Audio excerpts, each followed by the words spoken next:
J.D. Vance, once a critic of former President Donald Trump, took the stage behind us and made his case to the nation. Just a few minutes ago, he talked about unity. He had the crowd cheering, laughing, at times booing President Joe Biden. He also shared a moment with his mother who watched his speech here inside the arena. He said she's nearly 10 years clean and sober.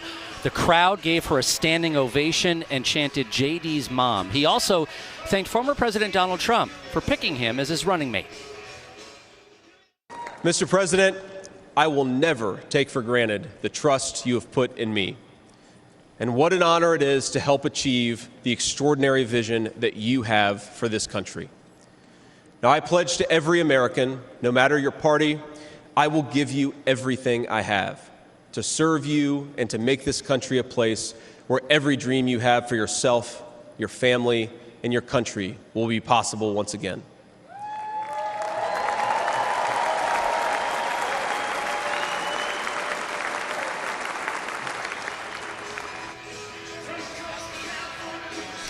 News political director Matt Smith leads us off live from the convention floor. Matt, you're getting a reaction to this speech. Instant reaction tonight. I want to first point in this direction. Former President Donald Trump just leaving Fiserv Forum. Members of the Trump family. Eric Trump leaving the family box. You'll see North Dakota Governor Doug Burgum, a potential VP pick himself, exiting down those stairs as tonight a freshman senator from Ohio delivered his most important political speech of his political career for this 39-year-old. An introduction, so to speak, for him, not only to this crowd of some 4,200 delegates, but to the country watching at home tonight, this Republican National Convention. We talked to some in Wisconsin's delegation just moments ago. Take a listen.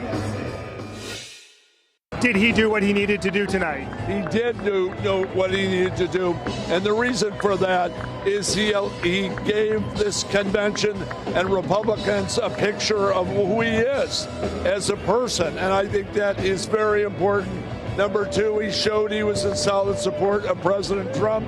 And number three, and I think what was interesting about this, is that he reached out and talked about working people and talked about the challenges that Midwestern state workers are facing right now. Did he do what he needed to do tonight? He talked about Wisconsin and these swing states a lot. I think he did. You know, we were talking about that earlier, that we think he resonates that Midwestern voice. I think he hit it out of the park tonight. Does that help the party in the ticket? I think it does, yes. I definitely do.